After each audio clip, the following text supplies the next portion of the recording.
Sejam muito bem-vindos ao nosso terceiro episódio do Pode Sim, Pode Sam, o segundo episódio com convidados.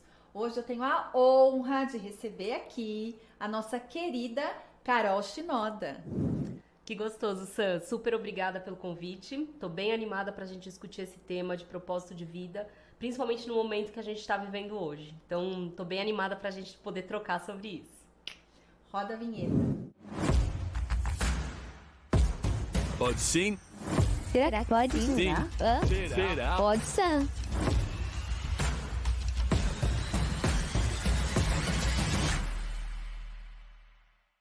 Hoje a conversa é daquelas que tocam fundo. Vamos falar sobre propósito de vida, num mundo tão acelerado em que tudo é para ontem, em que nem sempre temos tempo para parar e ouvir o que sentimos, não é verdade? Parece até ousado falar sobre isso.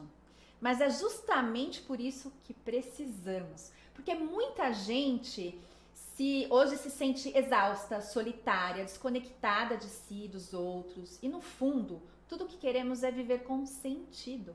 E para essa conversa eu tenho a honra de receber a Carol Shinoda. Uma mulher que une alma e propósito de um jeito raro e inspirador. Carol é autora do livro Realizados, Aprenda a Criar Caminhos para Viver com Felicidade e Propósito, e também do livro Propósito de Vida, um guia prático para desenvolver o seu. Super recomendo ambos. É doutora pela FEA USP, com tese sobre o desenvolvimento de propósito de vida e graduada pela FGV. Atuou nas consultorias Integration e Companhia de Talentos, nas áreas de gestão de projetos, desenvolvimento humano e carreira. É certificada PMP, o Project Management Professional, pelo PMI e possui formação em coaching pelo Instituto Ecossocial. Além de ter se especializado em facilitação de mudanças sociais pelo programa Germinar, ambos com base na antroposofia. Carol também atuou como coach do programa SMART, apoiando jovens de alta performance advindos da rede pública de ensino, e hoje integra a equipe de coordenação acadêmica dos MBAs USP-ESALC em gestão de projetos e gestão de pessoas. Seu propósito é claro e inspirador: ajudar profissionais a identificarem e desenvolverem seus propósitos de vida, conectando carreira, realização e bem-estar. Já viram o que nos espera, não é? Carol, para a gente começar a falar sobre esse tema de propósito de vida em tempos de incerteza, entre a busca, o cansaço e a coragem de viver realmente com propósito, ou de viver com sentido, melhor dizendo, é uma curiosidade minha. Como que você chegou a essa decisão na sua tese de mestrado de falar sobre propósito de vida? Isso veio natural ou foi na construção da jornada do doutorado? Legal, Sam. Na verdade, quando eu comecei o doutorado, eu ia estudar outro tema, né? Que tinha a ver com um aprendizado na tecnologia, né? Só que aí, com o passar do tempo, eu fui me inspirando e cada vez percebendo que eu gostava mais do tema de projetos de vida, porque eu sempre fui dessa área de projetos, né? De gestão de projetos. Mas aí eu fui percebendo que eu poderia unir duas áreas que eu amo muito, que são projetos e o desenvolvimento humano. E numa palestra inspiradora do PMI Education, que é uma área desse Instituto Global de Gestão de Projetos, que é voltada para algumas áreas que muitas vezes não têm acesso a esse tema, né, de gestão de projetos, eu ouvi uma pessoa super inspiradora falando sobre projetos de vida. Falei, gente, eu poderia estudar isso no doutorado. E aí, felizmente, meu orientador aceitou e eu comecei a pesquisar e propor uma coisa bem ativa mesmo, em que eu fiz alguns workshops com os alunos de diferentes instituições para entender o que mais ajudava a entender um pouquinho sobre quem eles eram e como eles poderiam contribuir no mundo, e aquelas atividades que muitas vezes não faziam tanta diferença, né? E aí, com base nessa tese, depois eu escrevi o primeiro livro, porque eu achei que muitas pessoas não iam querer, né, ler 300 páginas de uma tese de doutorado acadêmica. E aí eu escrevi o livro Propósito de Vida, um guia prático para desenvolver o seu, né? Então foi realmente uma jornada, como geralmente a descoberta do propósito é. Isso aí, a gente Às vezes chega com uma ideia e no meio do caminho tudo se acomoda. Como tudo na vida, né? E tá tudo bem. Exatamente. Nada é escrito em pedras e tá ok a gente mudar de opinião, né? Mudar de direcionamento em tudo que a gente faz. Com certeza, Sam. Muito bacana. E o que você acha sobre... Hoje a gente fala muito sobre palavras que perderam o sentido ou que muitas vezes são julgadas como clichê, como coisa banal, ou não, isso é tema de quem não tem que se preocupar com o ganho da vida. Porque quem tem que pagar boleto não tem tempo de ficar pensando em propósito, não é mesmo? Então, essa palavra, o propósito, essa frase, essa sentença, propósito de vida, como que você associa isso a essa banalização? Realmente, esse tema de propósito de vida tem sido muito banalizado, né? Assim como vários termos, né? Como coaching, entre outros. Gratidão, né? E aí o pessoal ainda inventa aquelas gratiluz, aí pronto, acabou com a essência da gratidão, que é realmente um tema de estudo bem relevante. Mas o tema de propósito, ele é um tema bastante importante no momento que a gente está, porque acho que a gente teve várias instituições como família, a igreja, o próprio Estado, que ocupavam um centro norteador e estruturante das pessoas. Certo. E hoje, claro que cada pessoa é uma pessoa, mas de uma forma geral na sociedade, isso tem se fragilizado. E as pessoas estão com um pouco de dificuldade de ter valores norteadores. E acho que nessa economia que a gente tem, capitalista, neoliberal, a gente tem priorizado muito o individual em detrimento do coletivo. E quando a gente fala de propósito de vida, na definição que eu trago, tem muito a ver com a gente oferecer o que a gente tem de melhor a serviço de outros. Uhum. Então, é uma definição altruísta, voltada ao bem comum. Não precisa ser o bem comum de toda a humanidade, né? Pode ser só da sua rede, da sua comunidade, mas já é suficientemente altruísta, vamos dizer, né?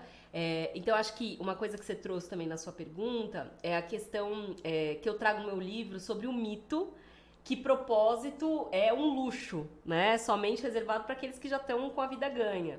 Isso não é real. Quando a gente faz pesquisas com pessoas que têm propósito, a gente percebe que não há diferenças estatisticamente significativas entre pessoas que têm uma capacidade financeira alta com propósito, né? E nem o contrário. Então, tem pessoas que têm muita capacidade financeira e que não têm uma clareza do sentido da vida, de por que ela é útil. Assim como tem pessoas que têm que lutar pelo pão nosso de cada dia, mas que têm uma clareza muito grande do porquê que é válida a sua existência, tá? Então, isso muitas vezes é um sabotador para algumas pessoas que falam, que a maioria, né, de nós tem que lutar ali para conseguir pagar os boletos, e aí falar, eu tenho que me preocupar com pagar meus boletos, eu não posso me dar o luxo de olhar para o meu propósito. Mas não precisa ser ou, pode ser e, né? Então, acho que tem alguns caminhos para isso que a gente vai discutir aí ao longo dessa nossa troca. E é muito interessante isso que você fala, porque a gente vê religiosos, por exemplo, né, que a princípio a gente parte da ideia de que, poxa, uma pessoa religiosa, ela é muito altruísta, ela vai estar o tempo inteiro muito bem conectada com a sua essência. E a gente vê padre Fábio de Mello, o padre Marcelo Rossi, com depressão, com essa questão que qualquer pessoa pode ser capturada, vamos dizer, impactada, né, por uma falta de senso, uma falta de sentido em algum momento da vida. Então, realmente, a questão do poder aquisitivo, eu atingi uma fama, ou eu atingi a felicidade que eu entendia que eu buscava. E quando chegar lá, falar, nossa, acabou. Quem sou eu aqui? Quem é quem na fila do pão, não é verdade? Isso não preenche totalmente nessa. Exatamente. E aí, acho que queria trazer uma diferença também entre felicidade e propósito, tá? Boa. Ou sentido e significado. Porque eu vejo muitas pessoas que têm condição de ter acesso a lazer, que é de fato um privilégio hoje em dia, né? Descanso, horas de descanso. tem muitas vezes família, uma rede de apoio. Então elas se sentem muito nutridas. Sim. Então tem bastante bem-estar. Porém, não sentem que contribuem. E são dimensões diferentes. O propósito tem mais a ver com o sentido, com essa direção que é de dentro para fora. E enquanto que a felicidade tem mais a ver com de fora para dentro, nesse sentido. Então, assim, coisas que eu me nutro. E eu me sinto com bem-estar. Bem-estar é um conceito mais amplo, né? Que envolve, sim, aquele conceito do PERMA, do Seligman. Então, P de emoções positivas, né? Que em inglês, Positive Emotions. O E de engajamento, eu me senti extremamente engajada com o que eu faço, perder a noção do tempo. Quando a gente faz uma coisa que a gente ama, a gente tá aqui conversando, daqui a pouco passaram 4 horas e a gente tá aqui achando que foram 15 minutos, né? Então, o E do PERMA é de engajamento, R de relacionamento, o M de meaning, então, que é essa questão do significado, e aí ele traz muito como sentido, propósito, né? E o A de accomplishment, são realizações. Então, uma pessoa com bem-estar, ela deveria contemplar todas essas dimensões. Então, sentir emoções positivas, que é essa coisa da alegria, porque felicidade não é alegria, né? Felicidade é uma coisa mais ampla. Envolve, sim, a gente sentir no dia a dia mais emoções positivas do que negativas, mas não é só isso, né? Então, tem todo esse conceito, tá? E eu acho que são dimensões diferentes que a gente muitas vezes confunde. Então, tem pessoas, por exemplo, que contribuem muito, têm muito propósito, sentido, se entregam, mas não se nutrem. E isso é extremamente complicado, porque é uma situação que a pessoa vive uma vida penosa, que a gente chama, tá? E a gente tem que equilibrar essas duas dimensões, tá? Então, se nutrir e contribuir. E a gente ouve muito hoje em dia, e às vezes eu mesma me faço uma pergunta, nossa, será que eu tô com algum desvio de caráter? Porque a gente ouve muito, olha, eu preciso falar sim pra mim, e muitas vezes eu vou ter que falar não pra as pessoas que eu amo, porque senão eu não vou me satisfazer nunca, né? E essa questão do propósito, muitas vezes conectado com o que você tá dizendo, de que a pessoa acaba entendendo que não, eu preciso sempre estar a serviço de algo ou de alguém. Isso acaba sendo penoso. É aquilo de dizer, não, se eu sofrer agora, eu vou ser recompensado no futuro. As moedas de merecimento. As moedas do merecimento.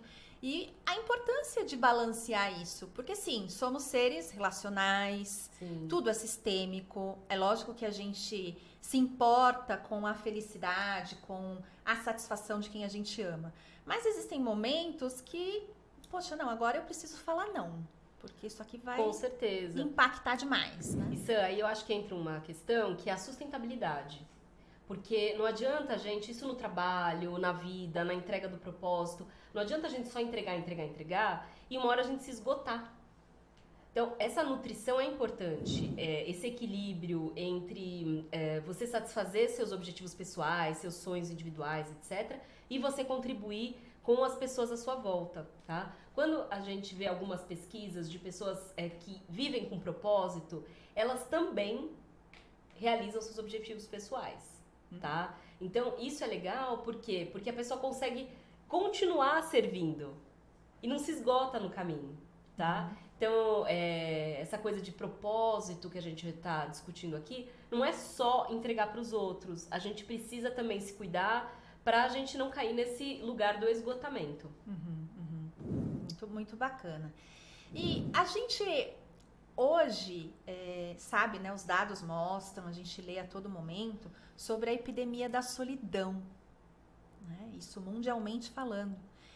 E como que você viu isso sendo alimentado, uma crescente, principalmente aí depois da pandemia, onde as pessoas precisaram se isolar um pouco mais, buscaram alternativas para estarem ali com algum lazer, com algum descanso mental. Como que você conecta isso, Carol?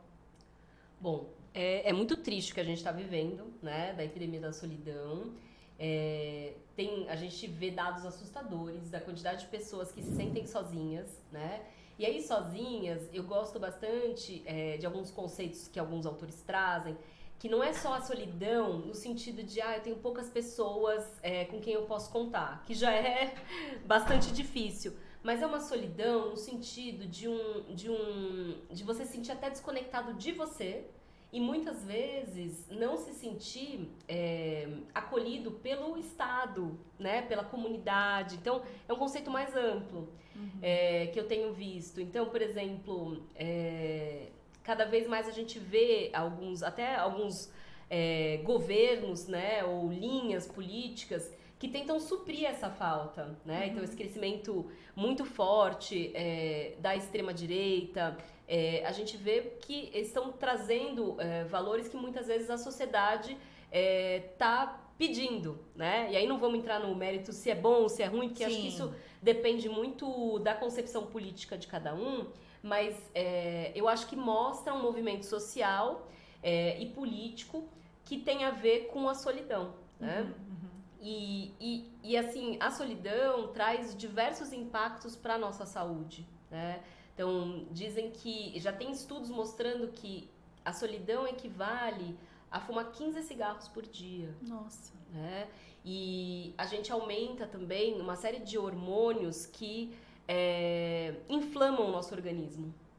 E aí a gente perde muitas vezes a capacidade de combater doenças importantes, tá? Então é muito sério, é muito grave para a saúde, né? E eu acho que o propósito de vida, existem várias pesquisas mostrando que quando a gente consegue ter uma clareza do sentido da vida, da nossa utilidade, da nossa contribuição, isso tem impactos muito positivos para a saúde, que vai na direção contrária dessa epidemia, tá? Primeiro porque a gente está fazendo algo em prol de outros, então a gente já está em contato com o mundo além de nós, né? Além disso, isso faz com que a gente tenha uma maior sensação de resiliência, tá? Então, em tempos difíceis, não, mas faz sentido eu superar, eu tenho força para superar porque eu tenho um porquê, né? Então, até tem uma frase do Nietzsche bem famosa aí, que é: quem tem por que viver suporta quase qualquer como. Então, essa é uma frase que, inclusive, o Viktor Frankl, que eu acho que é muito legal o pessoal conhecer. O Viktor Frankl foi um psiquiatra que viveu na época, ele era judeu, né? E viveu na época do Holocausto. Ele passou por 4 campos de concentração e escreveu o livro Em Busca de Sentido, que é um best-seller mundial. Mostrando que na vivência do campo de concentração ele percebia que a teoria que ele estava fundando antes de entrar no campo, não é que ele fundou a teoria lá, muita gente acha que foi isso, mas não foi. Ele já estava estudando a logoterapia, que era a terapia com base no sentido da vida. Então ele atuou na ala dos suicidas e começou a perceber que quem tinha um porquê viver tinha uma facilidade maior de suportar as dores da vida. Certo. E aí essa concepção toda de propósito começou assim, mais moderna, né? Que a gente vê propósito desde o Aristóteles, etc, né? Sim, dos desde gregos. sempre.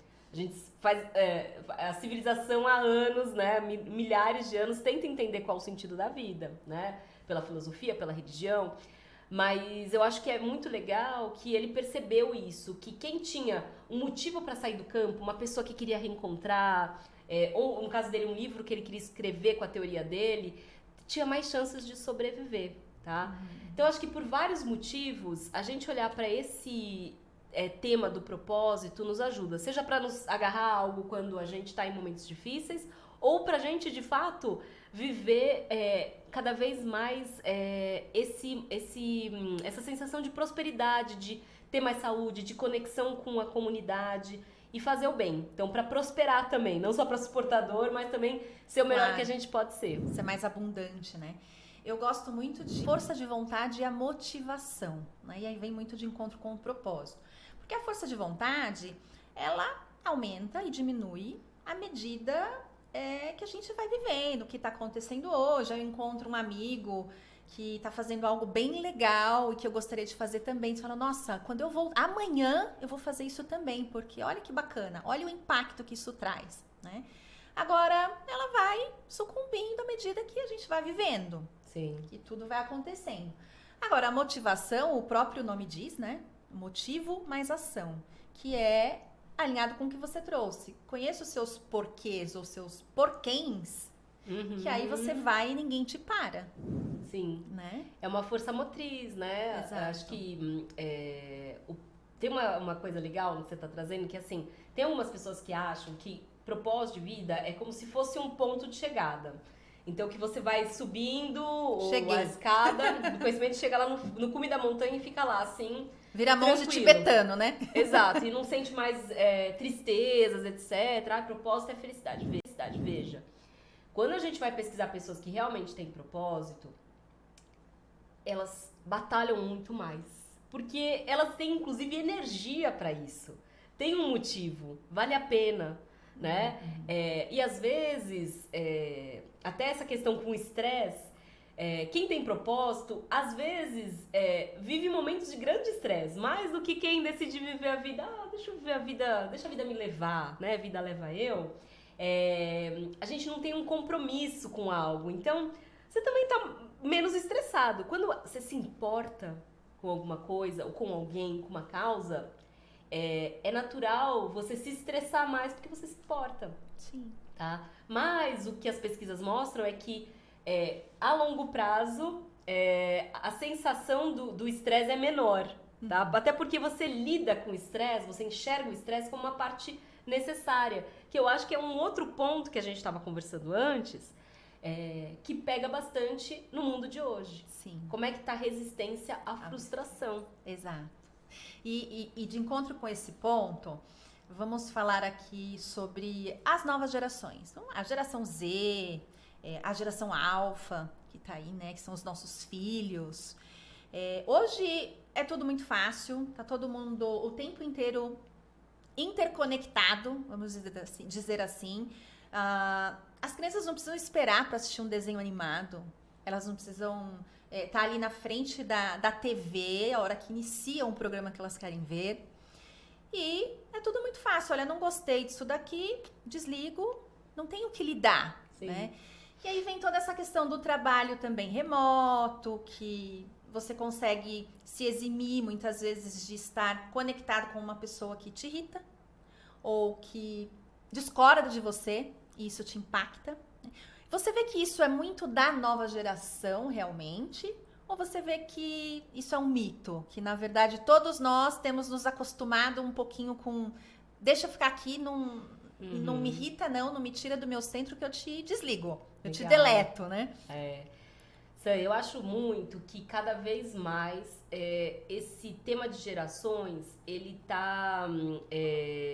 como é que eu posso dizer? Não vou dizer que ele tá se extinguindo, mas já existem teorias que falam que hoje em dia nós todos estamos vivendo um contexto tão parecido que essa questão de gerações tem perdido um pouco de força, tá?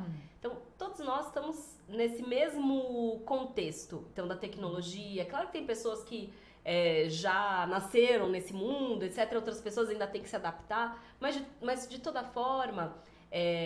Tá todo mundo no mesmo barco, Tá todo mundo no mesmo barco. Nós estávamos aqui conversando antes, eu falei, nossa, deixa eu pedir um iFood, porque daqui eu preciso levar a sobremesa pra casa da minha prima. Aí a nossa equipe aqui, olhando, acompanhando, onde o mocinho tá, etc e tal. Então a gente fica, assim, nossa, 20 minutos, ele falou, agora já são 21 minutos. A gente fica numa impaciência, numa intolerância, que eu acho que é muito perigosa.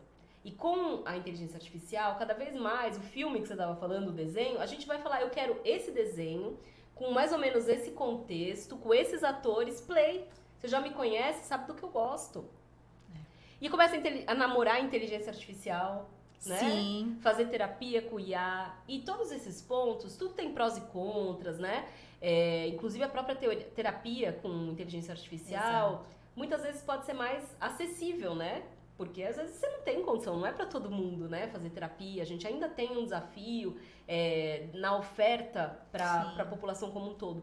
Mas a IA não vai te desafiar, ela vai te acolher e reproduzir aquilo que ela aprende com você. Aquilo que faz sentido para você, que você gosta, aprecia, né? E eu acho que as pessoas estão ficando mais intolerantes. Né? Assim, a gente não aguenta mais, nem tem mais que conviver com aquele tio chato que conta piada, que você fala, ai meu Deus do céu, né? Então você vai lá, pega o celular, começa o WhatsApp, rede social, papapá. E as pessoas estão cada vez mais isoladas. E isso traz uma questão que me preocupa, que é exatamente essa intolerância com o diferente, com o que demora, o que a gente tem que construir. E o propósito, por exemplo, é uma construção. Sim. Então eu vejo cada vez pessoas mais desconectadas de si, dos outros, e mais distantes, então, de viver uma vida com propósito. E a questão hoje das redes sociais faz muito a gente se comparar, né? Porque ali é realmente algo fake, né? É tudo muito bonito. Nossa melhor versão. Tá ali, né? Eu posso estar aqui depressiva, triste, porque aconteceu algo ruim, mas na hora que eu pego aqui pra tirar uma selfie pra postar, passo um batom e vou sorrir, né? E aquela cobrança também, não, você tem que estar presente, você tem que aparecer, porque agora as pessoas só vêm por aqui, é o canal, né? Eu não gosto muito desse tem que o quê? Por que tem que? Então, tudo que é obrigatório, mas peraí. Né? A gente tem que desafiar isso, né? E eu acho que isso é bastante difícil, especialmente para a juventude. Né? Então, eu também sou professora de graduação e eu vejo o impacto que isso tem na autoestima dos jovens. Isso impacta para nós, sim, sem dúvida, né? Mas a gente já tem um pouco mais de maturidade, em geral, né? As pessoas com o tempo... Ou pelo menos deveria, né? Deveria, né? Porque não é só o tempo passar, mas o que a gente faz com o tempo, né? Exato. Mas é natural que ao longo da vida a gente vá amadurecendo um pouco o nosso senso de, puxa, o que realmente importa pra mim? Eu já ter um pouco dessa noção de que não dá pra ser feliz o tempo todo. E tudo bem, né? Conviver com isso vai ficando mais natural. Né? Mas os jovens, eu percebo que a autoestima está ficando muito fragilizada. Então, é mais importante parecer do que ser. E esse pertencimento tem sido algo muito difícil. Então, todo mundo começa a se igualar, né? Se veste o mesmo tênis, o mesmo sapatinho que custa não sei quantos R$1.000. A discussão de cosméticos, essa coisa, você fala, gente, no meio da minha aula as meninas lá trocando cosméticos e tal. Ok, eu entendo, isso faz parte, né? Ok, mas é muito, sabe? E aí, mais preocupadas com o que elas parecem do que o que elas sentem, o que faz sentido, o que elas são. Isso me preocupa muito, especialmente na juventude, que existe uma fragilidade maior na autoestima. Com certeza. Ontem eu estive num bate-papo de mulheres em foco no Itaú BBA, falando sobre empreendedorismo. E uma dermatologista, Adriana Cavalheiro, comentando sobre isso, que ela atende muitas adolescentes que muitas vezes chegam ali, adolescente, gente, a gente está falando de uma menina de 12, 13 anos, que muitas vezes chegam com 2 necessaires, né, cheias de maquiagem, de produtos que elas vão conhecendo nas redes sociais, isso é bom para isso, aquilo ali é bom para outro ponto, e acabam impactando a saúde do olho, tendo lesões na pele, né? E isso tudo para parecer, né? Uma menina de 12 anos que acaba acordando 1 hora mais cedo para se maquiar para ir para a escola. Então, isso é sério, né? É bastante. Eu lembro quando eu queria fazer uma tatuagem, tinha lá, acho que uns 15 anos, queria fazer uma tatuagem, cheguei pro meu pai é japonês, né? Minha mãe é descendente espanhol, meu pai é descendente japonês. Eu falei, pai, quero fazer uma tatuagem, mas não se preocupa, eu vou fazer um kanji, tipo, né? Me aceita, né? E ele olhou pra mim bem sério e falou assim, filha, o que tá faltando dentro que você precisa colocar fora? Eu falei, gente, né? Fiquei um pouco chateada, né? Brava, né? No começo não quis, né? Mas depois eu falei, gente, tá faltando um monte de coisa dentro, na verdade, né? Nessa fase, quem que não falta um monte de coisa dentro, né? Então, eu acho legal isso, porque mostra a importância do olhar dos pais também. E a presença, porque tem muito pai e mãe que inclusive por amor à família e tal, trabalha, e não tô falando de tempo com os filhos, mas é de presença. Sim. Quando tá em casa, tão exausto que não consegue ter essa presença. Para prestar atenção, o que o filho tá olhando no celular, por que ele não sai do quarto, não é essa geração é assim, não, quem é o seu filho, a sua filha? E eu percebo que isso faz muita diferença quando eu tô na sala de aula, por exemplo. Os alunos que olham pra mim quando eu tô dando aula, porque hoje os alunos não olham pra você, né? Dá um nervoso e falo, gente, alguém tá comigo? 47 alunos, tem Alguém dois tá que estão olhando. interessado no que eu tô falando? Preparei essa aula, né? Dediquei 2 dias pra preparar essa aula pra vocês, cheias de exemplo, vídeos, interações. E aí, eles trazem, esses jovens que estão me olhando, que ainda tem conexão, eles trazem muitos exemplos de casa, dos pais. E aí eu falo, esses pais são presentes. Então, acho que cada vez mais eu tô querendo atingir o público dos pais e mães, tá? Pra poder ter uma influência lá dentro de casa. Nessa presença que eu acho que faz muita diferença. Total. Eu me pego muitas vezes com os meus filhos, inclusive, né? Recebendo algumas retroalimentações. Onde que tá faltando aqui um pouco mais de presença, porque é isso. A gente tá o tempo inteiro resolvendo 1001 coisas, né? Bom, falando ainda sobre a questão da felicidade, né? Eu gostei muito do que você falou. Tem que ser feliz o tempo inteiro. E eu me lembro, eu acho que uns 15 anos atrás, eu trabalhava dentro do mundo corporativo e eu estava liderando um projeto sobre Employee Experience, a experiência do colaborador. Era aquilo tudo de falar um pouco sobre a regra da vestimenta, qual que é o código de vestimenta adequado, porque haviam muitos jovens e também as pessoas jovens há mais tempo, aquela crítica toda com como que eu me apresento. Eu estou apropriada para qualquer tipo de interação? Se chegar um cliente muito mais formal aqui, eu preciso falar com ele, eu estou apropriada?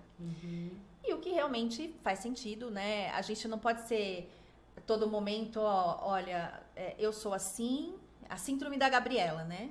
Eu nasci assim, eu cresci assim, você vai ter que me aceitar assim. Não, a gente precisa se adequar a cada papel, a cada ambiente que a gente está. Sim. E nós fomos apresentar esse projeto, eu com vários jovens, porque quem mais se familiarizava e tinha interesse pelo tema eram os jovens. Falavam, tá muito chato trabalhar aqui. Ou as pessoas que sobem, as pessoas que têm oportunidade são aquelas que puxam o saco ou que estão sempre tomando um cafezinho com os líderes.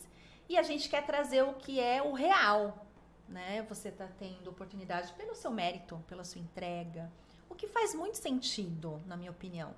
E foi eu digo que foi um divisor de águas, porque eu sou geração X, eu aprendi a trabalhar muito com baby boomers. Isso foi ótimo, porque tem toda a seriedade, o compromisso. Agora ali também eu ficava num conflito, falei, poxa, mas eu posso ser uma profissional séria sendo mais leve, por que não? Né? Uma reunião mais descontraída, risadas, exemplos mais leves. E eu falei, poxa, olha só, aquilo me melhorou como pessoa, né? Eu tenho nitidamente essa sensação. E voltando, um dia numa apresentação de um projeto, um líder disse assim, você tá louca? Imagina quem que é feliz trabalhando? Isso não existe, né? Então a gente vai pro tema felicidade. Nós estamos falando da alegria. Alegria é uma emoção, né? Agora, é importante essa pergunta. Eu sou uma pessoa feliz? Eu sou uma pessoa feliz. Eu não preciso estar alegre todo dia, né? Porque acontecem coisas desafiantes, algo que a gente ficou chateado que aconteceu com alguém que a gente ama. Mas eu sou uma pessoa feliz. Porque se eu não sou uma pessoa feliz, alguma coisa errada não está certo. Né? Acho que isso conecta muito com o tema do propósito, né? Qual que é a sua opinião? Nossa, tem tantas coisas nessa história que você trouxe, Sam. Assim, primeiro, eu acho que tem uma questão importante, que eu gosto muito de uma teoria da professora Hermínia Ibarra, que é uma professora, hoje acho que ela tá no INSEAD, já foi de Harvard, e ela fala sobre transições de carreira. E aí, nessa linha, ela fala sobre o paradoxo da autenticidade. E o que é o paradoxo da autenticidade? É aquela coisa assim do tipo, não, mas eu tenho que ser eu mesma. As pessoas têm que me aceitar. E eu, quando tô fazendo uma transição, por exemplo, inclusive, quando eu tô, por exemplo, dentro da hierarquia, me tornei líder, ou eu tô assumindo uma nova equipe e tal. Não, eu vou ter que trazer a minha autenticidade. Agora tem essa discussão da vulnerabilidade também, Brené Brown e tal, que eu sou fã, mas as pessoas não trazem isso da forma adequada, muitas vezes. Vulnerabilidade não é você chegar e se expor, trazer, gente, estou completamente segura nessa nova posição, por favor me ajudem, porque eu como líder aqui tô com as pernas bambas. Isso não ajuda. E as pessoas falam, mas eu não tinha que ser autêntica, eu não tinha que demonstrar minha vulnerabilidade. Vulnerabilidade não é exposição. Tem coisas que você pode compartilhar e coisas que não faz sentido naquele contexto, né? E o paradoxo da autenticidade é essa coisa, mas eu tenho que ser o mesmo, ou, né? Versus, eu tenho que fingir, então, né? Isso é o paradoxo, parece que você não consegue alcançar as duas coisas ao mesmo tempo. E eu gosto da saída que ela traz, que é assim, nós não somos uma única coisa, a gente tem vários selves, né? Então, assim, tem o self central, minha identidade central, mas, apesar de eu ser uma pessoa, mais professora, gosto de conhecimento, blá, blá, blá, eu tenho um lado super flexível, festeiro, eu tenho um lado que é mais... não consigo nem identificar as palavras porque eu não treino muito esse lado, não dou muito espaço esse lado. Mas um lado mais assim, relaxado, sabe? Do tipo, não precisa ser tão rígida, etc. E tal, mais flexível, né? Então, o que ela fala? Um lado empreendedor, um lado paciente, um lado sábio. Eu tenho vários lados. E ela fala da importância da gente conhecer esses nossos vários eus. Sim. E trazer ao palco o que faz mais sentido em cada momento. Então você não tá deixando de ser você. Aí você quebra o paradoxo, vamos dizer, né? Dessa forma criativa de você usar partes de você. Então, quando você vai atender o seu cliente que é super formal, etc., você tem um lado sério que se conecta com essa pessoa. Sim. Né? E eu acho que também, quando a gente traz a vulnerabilidade nessa conversa, né? A gente fica mais parecidos como humanos. Então, esse cara sério, muitas vezes você começa identificando, né? Então, eu vou falar séria pra séria aqui. E aos poucos eu vou trazendo outras partes de mim que são muito verdadeiras também, porque aquela parte séria também é verdadeira. Exato. Né? Mas eu trago essa parte e, de repente, você vê que eu baixei um pouquinho a guarda e você também traz outras partes. E quando a gente vê, a gente se conhece de uma forma mais integral com os nossos vários eus. Então, é nisso que eu acredito. E quando a gente fala do trabalho, eu acho que é muito importante a gente poder ser a gente mesmo. Nessas dimensões, que não é só uma coisa, né? E não se trata de você ter o cabelo azul ou se vestir de uma forma ou de outra, mas ter espaço para as diferenças, inclusive, de opiniões. São várias diferenças, várias diversidades. E tudo começa com a gente aceitar as nossas divergências internas, né? Porque eu mesma, às vezes, mudo de ideia e eu aceito isso ou não, né? Então, eu acho que quando você trouxe esse aspecto do trabalho, me veio muito esse paradoxo da autenticidade e do espaço que a gente dá para conhecer e explorar esses vários outros eus. E não ficar preso a uma única identidade. Sim. Que eu acho que isso piora essa questão da intolerância, do afastamento, e a gente só vai ficando perto daquilo que é igualzinho. Nós temos várias similaridades, mas nós temos várias diferenças. E eu poderia ter uma postura curiosa de tentar entender por que para você isso é importante, né? Você estava falando de alguns temas que você queria levar para outros contextos. Eu falo, puxa, isso aqui é legal, você está tentando levar, vou te ajudar nisso e tal. Mas será que também não daria para você, talvez, levar para os contextos que você já está e ser muito forte nisso? E eu acho que essa abertura pra gente trocar enriquece. Só que eu poderia chegar e já julgar logo no começo. É diferente. Estranho, corta. Sim. E aí a gente vai se isolando ao invés da gente se aproximar. Sim. Né? Então, eu acho que tudo isso que a gente tá falando vai ao encontro, né? Vários caminhos levam a Roma. Sim. E a questão até da aceitação, né? Porque muitas vezes a gente pode dizer, não, eu vou sempre seguir esse caminho. Por quê? Porque foi assim que deu certo. Eu agi dessa maneira, eu fui aceita, concordaram comigo, me promoveram, me trouxeram para falar de novo. Agora, será que ali realmente está a minha essência? Ou eu tô simplesmente me adaptando a uma situação, né? E repetindo a um contexto, padrões. E repetindo padrões. E o fato de, sim, é importante que a gente seja a gente mesmo. E pra gente ser a gente mesmo, a gente tem que ter o quê? A autoconfiança, se sentir segura, de expor a sua opinião. Olha, eu penso diferente. E tá tudo bem a gente discordar, mas vamos entrar num acordo para que a gente avance nessa temática, né? E eu entendo que isso é a base fundamental para que a gente consiga também enfrentar ou desafiar o que é divergente do nosso propósito de vida. Senão a gente fica oscilando, né? Sim. E a nova geração, muitas vezes a gente vê, e eu gostei muito do que você falou, dizer, olha, parece que tá caindo por terra essa questão de ficar sempre diminuindo ou criticando, né, um lado de uma determinada geração. Porque isso é como uma empresa, houve uma fusão, aqui, tá tudo, agora vamos integrar. Ó, sou eu contra você, empresa A contra a B. Depois que tudo se ajustou, quem é o próximo? Agora nós somos um só. Contra quem a gente vai? Quem vai ser o C agora? Né? A gente vai unir, procurando combater o diferente, né? Isso. Sempre se fortalecer para ir contra algo que vem novo, né? E essa é uma mentalidade que eu acho muito importante a gente colocar a discussão, porque muitas vezes a gente nem sabe qual é a lente que a gente enxerga o mundo. Sim. Né? E assim, tem poucas pessoas que têm essa consciência de qual é hoje, quais são os valores mais presentes na sociedade, qual é o paradigma vigente, o sistema socioeconômico que a gente vive, né? Sim. Político. E eu acho que quando a gente toma consciência do que a gente, do qual é a sociedade hoje, etc., e o que a gente acredita, a gente tem mais condição de mudar. Então, por exemplo, até um aspecto que você trouxe, né, na sua fala, do que você estava contando da história na empresa. Você trouxe o aspecto da meritocracia, de certa forma, né? Isso é uma coisa que eu nunca tinha parado para pensar nisso, até alguns anos, quando uma pessoa falou assim, quem acredita em meritocracia são só os privilegiados. Como assim, né? Eu super acredito em meritocracia. Então, você é privilegiada. E eu não achava que eu era privilegiada. Porque a gente sempre olha pro que a gente não tem. E não tinha muitas coisas, né?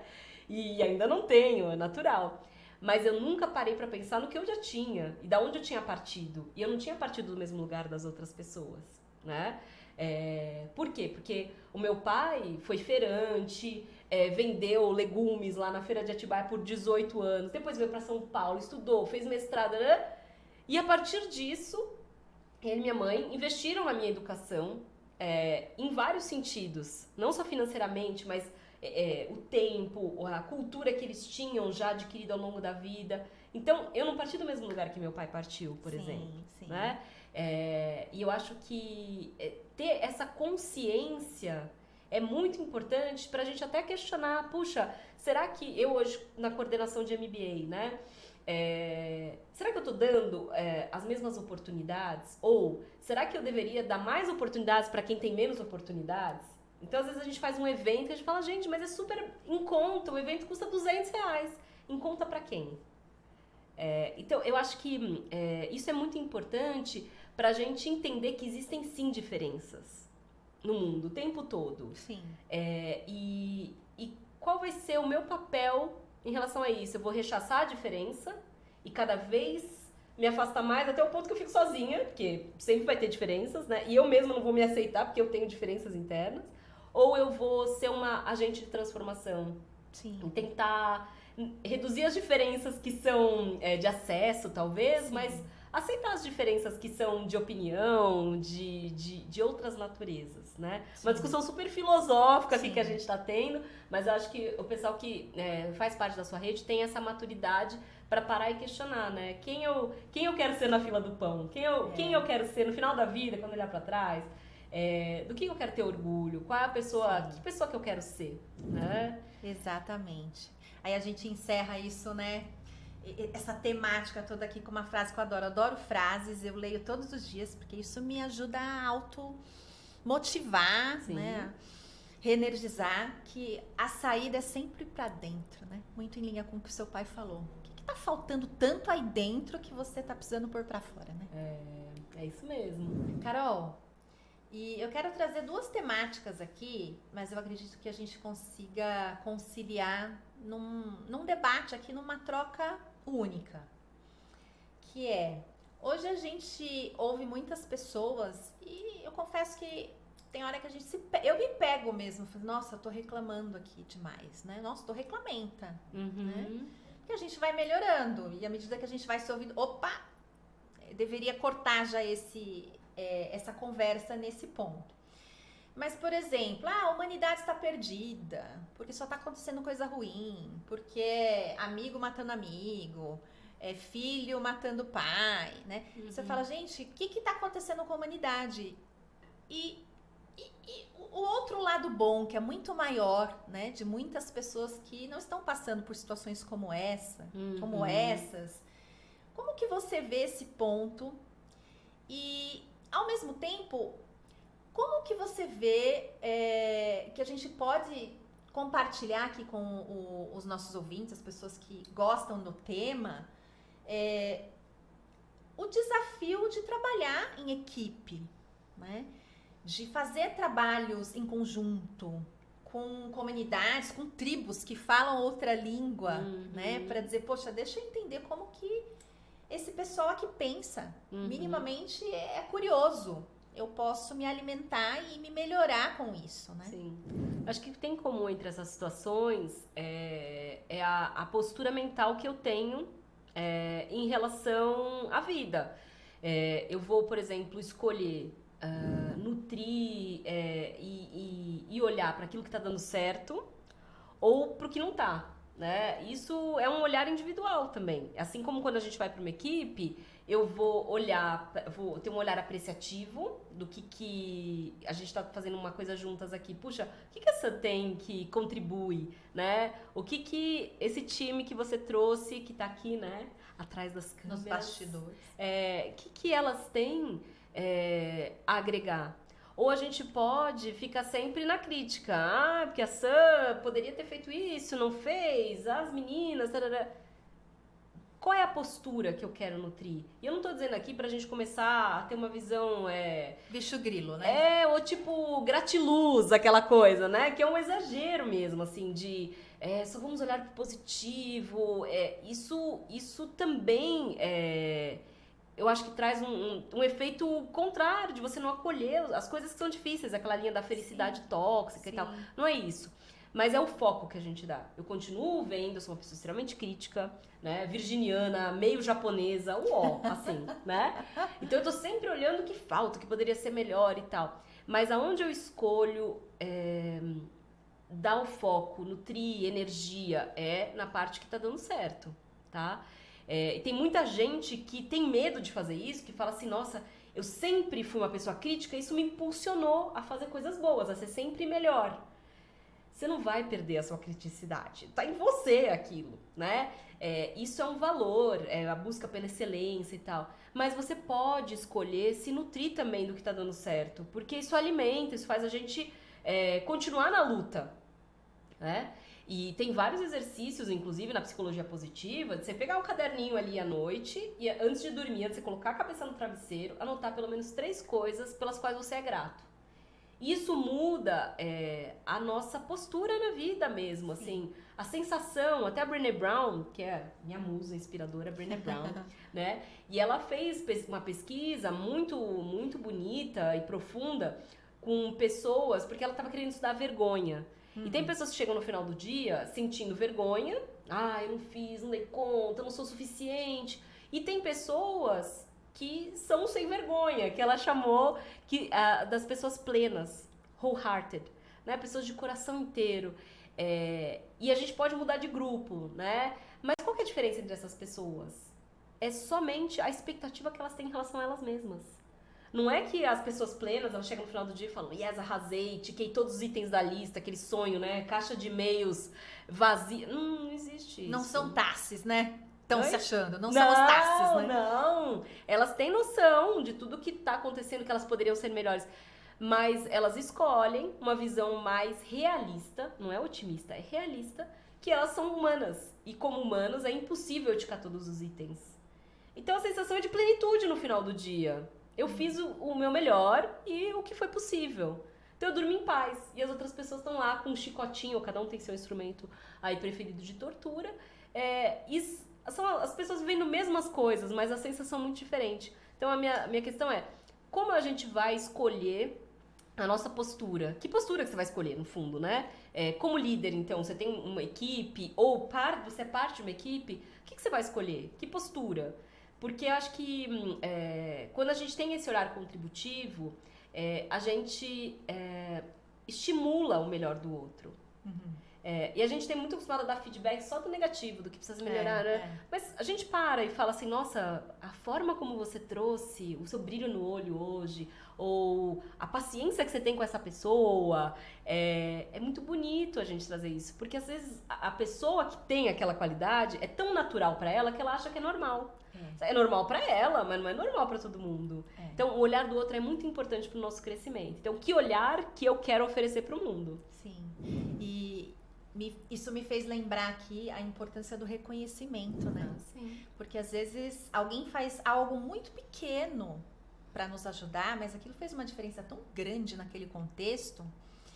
E eu não sei se você já viu um experimento nesse sentido, de que é um vídeo onde pessoas são convidadas, pessoas que interagiram, né, duplas que interagiram em algum momento, em alguma interação da vida. Então você vai dizer para essa pessoa o que ela fez, que fez tanta diferença na sua vida. E muitas vezes as pessoas gente, eu nem lembrava que eu fiz isso, mas isso teve impacto para mim, isso nutre tanto quem fez. Então é a questão da gratidão, né, que a neurociência hoje já comprova como mexe internamente. Total. Com toda a nossa energia, né? Total, isso é muito importante, assim. A contribuição que a gente gera, né?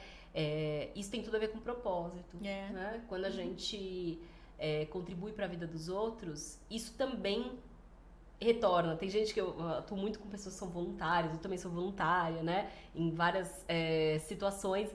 E aí as pessoas trazem assim, talvez eu seja meio egoísta, porque eu, quando pratico voluntariado, eu me sinto feliz. Então, será que eu não sou egoísta? Eu falei, amiga, não. É um desvio de caráter, né? Eu tô lá pra me sentir bem. Eu falei, é inevitável, porque isso é humano, é uma coisa que realmente acontece, é um fenômeno social, né? Eles fazem pesquisas mostrando que quem vai lá e ganha $20 e vai no shopping e compra pra si, o nível de felicidade e a duração é muito menor de quem vai no shopping e compra um presente pra outra pessoa. Isso é humano, né? E quando a gente fala de praticar o propósito, a gente não tá falando só pra fora, porque isso também nos nutre, né? Com certeza. Então são muitos assuntos, assim, que acho que são importantes da gente olhar, né? Tanto a nutrição quanto a contribuição, pra gente construir essa sociedade melhor, né? Com que certeza. precisamos nessa. Com certeza. E se a gente alcançar aqui, né, 2 pessoas que seja, desse público todo que que parou para nos ouvir, que se interessou no tema e que entendeu um pouquinho mais do que realmente é o propósito. Agora, olha, não é aquela coisa Inalcançável, não. Entendi, tá bom. Então, o próximo passo, como que eu inicio a busca pelo meu propósito? O que você deixa aí de dicas, de passo a passo, para que a pessoa comece nessa jornada? Legal. Eu acho que dos meus estudos sobre o desenvolvimento do propósito, tem alguns aspectos que eu chamo de pilares, tá? Porque não é uma sequência, porque não dá pra você esgotar alguns desses pilares, né? Que ajudam a gente a desenvolver o propósito, tá? Construir o propósito. Que tem também essa diferença entre descobrir o propósito e construir o propósito. Depende da sua crença. Tem gente que acha que a gente já veio com um propósito para esse mundo e cabe a nós descobrir. Então, como se fosse descobrir, tirar uma coberta e falar, nossa, essa é a minha essência, é isso que eu venho fazer aqui. E tem outras pessoas que falam, eu não sei de onde eu vim, não sei para onde eu vou, sei que eu tô aqui e que eu quero ter um sentido, né? Um sentido na vida, algo que me norteie, que me faça entregar aquilo que eu tenho de bom, né? Independente da sua concepção, tem alguns aspectos que ajudam a gente a encontrar ou construir esse sentido, que são autoconhecimento, que não esgota a vida toda, né? Por isso que eu falo são pilares e não etapas. Quando a gente se conhece, sabe o que de fato importa, eu paro de me comparar com o outro e entendo o que realmente faz sentido pra mim e vivo de uma forma mais autêntica. Outro aspecto é a empatia, que não adianta só eu, mas assim, com quem eu me conecto, que causas. É claro que as causas que eu me conecto têm a ver com o que eu vivi, com a minha história. Não é qualquer causa que mexe comigo, Sim. né? Mas vai ter um impacto no outro. Exato. Então aqui é um pouco de olhar para o mundo, as necessidades, me conectar e falar aonde eu quero contribuir, né? Depois tem uma parte da gente experimentar, porque quem fica só ali, né, no seu quartinho pensando, meditando e qual é o meu propósito, escrevendo, a gente tem que experimentar. Ação. Propósito é ação, né? Não é somente uma intenção ali, você tem que colocar no mundo, por meio dos projetos, né? Projetos de vida. Então essa é a diferença de propósito, que é uma intenção, e o projeto de vida é como é que eu tangibilizo, como se fosse uma estratégia. Como é que eu faço isso na prática acontecer, né? Então experimentação, terceiro pilar. Depois eu vou ter que planejar esse futuro, né? Visão de futuro e planejamento é o quarto pilar, porque eu vou ter que construir, olhar lá pra frente e falar onde eu quero chegar, né? E por fim a sustentação. Como é que eu faço pra não sair desse podcast aqui falando, nossa, tô super impactada, e aí no dia seguinte ou na hora seguinte você tá fazendo as mesmas coisas que você fazia antes, com a mesma visão, igual votos de ano novo, que o pessoal faz e nunca mais lembra. Por quê? Porque a gente não tem mecanismos, rituais pra gente tirar a cabeça de dentro da água e falar, peraí, pra onde eu tô indo mesmo? Rituais podem ser terapia, pode ser conversas que a gente tem frequentes com os amigos, do tipo todo domingo ou toda quinta-feira, né? Pode ser a igreja que você vai, pode ser o banho que você toma todo dia, uma oração que você faça toda noite. Cada um tem o seu. É a questão da disciplina, né? Como diz a música, disciplina é liberdade, né? Exato. Você fazer o que tem que ser feito. Exato. Tem gente que acha que disciplina é prisão, né, Sam? Mas não é. Mas se você escolhe quais são os rituais, isso é liberdade. Você está escolhendo aquilo que te ajuda. Você não precisa colocar tudo assim, mas tenha pelo menos um ritual na sua vida que te ajude. Sim. Ritual é assim, que tem uma coisa frequente. Não é às vezes eu falo, não, eu não preciso nem pensar no dia e na hora, porque já tá na agenda.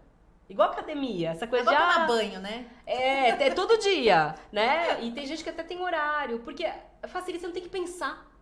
Imagina se todo dia a gente acordasse e falasse, nossa, como eu vou fazer o dia? Não existe o conceito de café da manhã, almoço... Gente, a gente gasta muita energia. Sim. Né? Igual o pessoal, o Steve Jobs, que usa todo dia a mesma roupa e tal. Não a mesma roupa, né? O mesmo tipo de roupa. Tem, o jeans e o preto, né? 5 calças jeans, 5 camisas pretas, né? Tipo Cebolinha, Mônica e tal. Isso economiza uma energia mental enorme, né? E os rituais também. Eles já estão pré-determinados ali. Você não precisa pensar. À noite você já sabe que você junta as mãozinhas ali e faz uma meditação, ou faz um agradecimento, faz uma reflexão. Isso ajuda a gente a se manter lúcido, consciente do que a gente está fazendo com a nossa vida, né? E eu me empolguei tanto aqui que até perdi do que eu tava falando. Da sustentação. A sustentação. O quinto ponto é a sustentação, né? Então, acho que esses são pilares que ajudam a gente a construir esse propósito. Até avaliar também constantemente se eu tô vivendo uma vida com sentido, né? E aí, eu acho que tem uma coisa que eu tenho aprendido muito que tem a ver com as relações. Em tempos de solidão, cada vez mais as relações têm um valor imensurável, né? Porque às vezes a gente se perde no caminho. E ter pessoas que estão ali do lado, que te conhecem, sabem o seu valor e podem te dar aquele toquinho, fala, Sam, nossa, você tem tanta coisa boa, será que não tem como você levar mais? Ou deixa eu te apresentar em tal lugar, porque eu acho que você podia contribuir tanto com os jovens, tarará, né? Então, a força das conexões. Sim. Tem um estudo, um dos estudos mais longos já feitos, é um estudo de Harvard sobre... na verdade, não era sobre isso, né? Era sobre o que faz uma vida ser saudável, longa, né? E significativa. E a chave do estudo, eles acompanharam pessoas... Já está rolando há mais de 80 anos esse estudo. A grande resposta não é dinheiro, não é trabalho, não é a sua hereditariedade, né? Eu sou uma pessoa que nasci com uma genética, né? Não, são as conexões. Aquela frase muito impactante, né? Conexões geram transformações. Com certeza. Porque dali saem sinapses, né? Exato. E quanto mais a gente conseguir acolher a diferença e até apreciar a diferença, não é só eu respeito as diferenças, não, eu aprecio, eu incentivo, eu acolho e promovo ambientes e projetos mais diversos, a gente consegue ter um impacto muito maior, porque a gente soma forças, competências e faz coisas que sozinhos nós não conseguiríamos.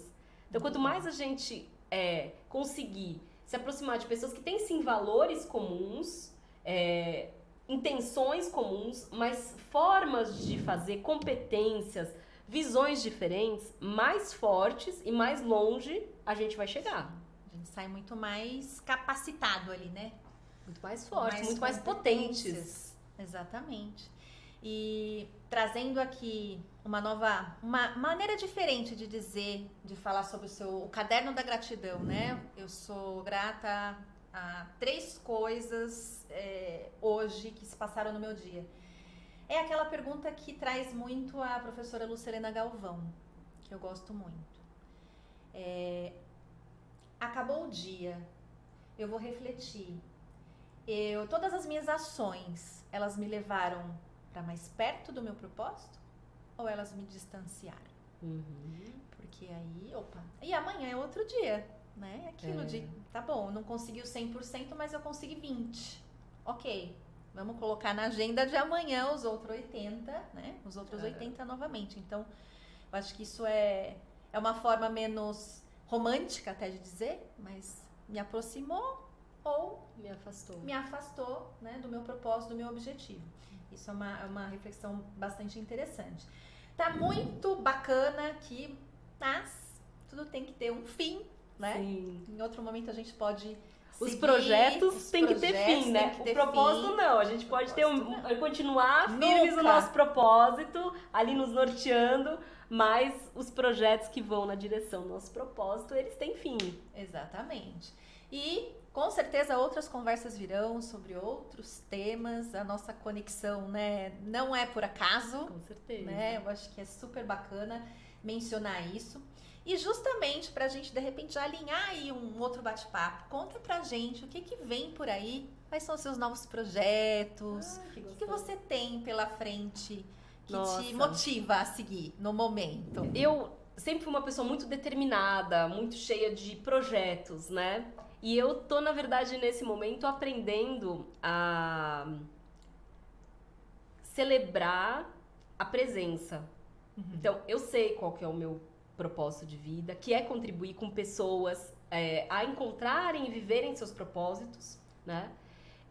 E sempre que surgem esses convites gostosos, eu aceito, eu avalio e aceito, né? Porque tem uns convites meio esquisitos aí que o pessoal me faz, assim, né? Às vezes um grande banco fala, você não pode dar uma palestra gratuita sobre propósito e ter o benefício de ajudar milhares de pessoas? Fala, não me peça para fazer de graça aquilo que é o meu trabalho, né? Eu faço isso como voluntária, mas não para um banco, né? Então, tem uns convites esquisitos. Por isso que é importante a gente ter muita clareza do nosso propósito, dos nossos valores, pra gente poder escolher também, né? Sim. Mas eu tenho um filho, né, pequeno, tive ele mais tarde, depois de muita luta ele veio, e eu tô cada vez mais aprendendo a curtir o que vem.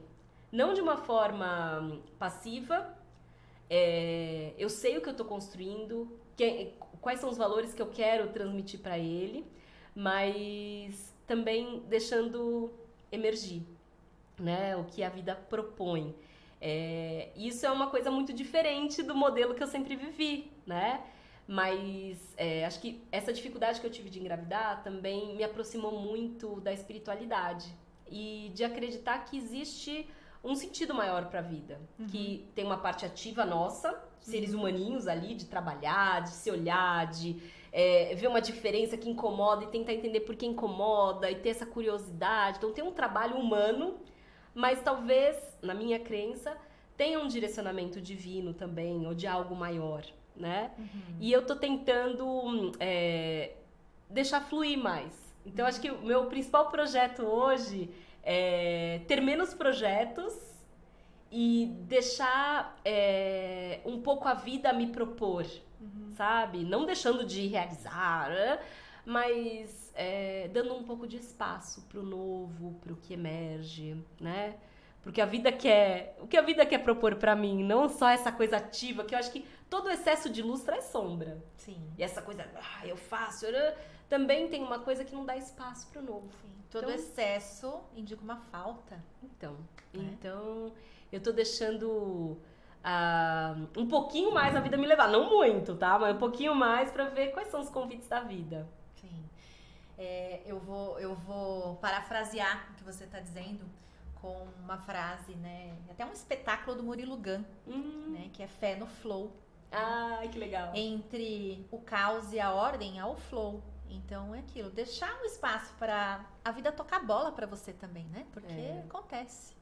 Então é ter flexibilidade, mas ter um pouco do direcionamento de onde vai, né? Isso é super importante. Bom, bate-papo, uma conversa super rica e gostosa, mas chegamos aqui ao final de mais um podcast, mais um Pode Sim, Pode Sam. Se a pergunta é pode, a resposta é pode, mas sempre com responsabilidade e dando conta do recado do que vem depois, não é mesmo? E viver de propósito não é sobre grandes feitos, né? Tá muito claro. É sobre viver a sua verdade e fazer o que tem que ser feito, como uma pessoa madura, adulta, né? Então, quero te agradecer muito por ter aceito o convite. Obrigada. Foi uma troca tremenda, aprendi muito, muitas reflexões aqui e insights para digerir. E dizer para você que a única pessoa que tem que acreditar 100% em você é você mesmo. Começa por aí que tudo vai dar certo. Carol, e pra gente encerrar, quer deixar uma última palavra para quem tá nos ouvindo? Primeiro, Sam, queria agradecer muito a oportunidade de estar aqui e acho que é muito bonito ver que uma pessoa como você, que tem uma experiência enorme, uma rede gigante, escolhe usar o seu tempo precioso para criar um ambiente para compartilhar conhecimentos, pensamentos, sabedoria e com a sua rede. Então, muito legal ver isso. Acho que é uma pessoa que, né, tem propósito e coloca o seu propósito no mundo, né?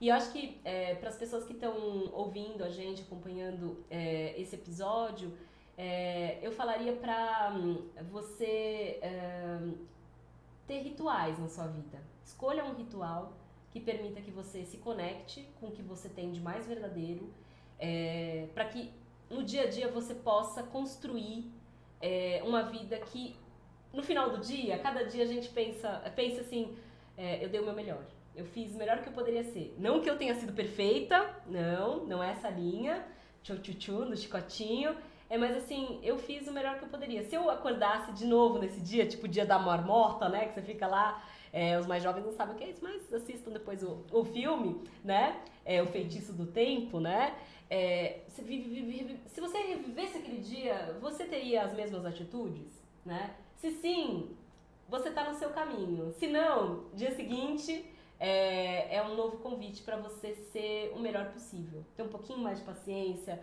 com as pessoas à sua volta, ser um pouquinho mais generoso, inclusive com você, tá bom? Então, é isso. Tem rituais para vocês poderem reavaliar se estão no caminho, tá? E ter sustentação. Muito obrigada, viu, Sam? Muito Amém. Bom. E você que está nos assistindo, você tem clareza sobre o seu propósito? Se você não tem e quer aprender como chegar até ele, continue aqui com a gente e não se esqueça de se inscrever no nosso canal para não perder as notificações de mais trocas como essa.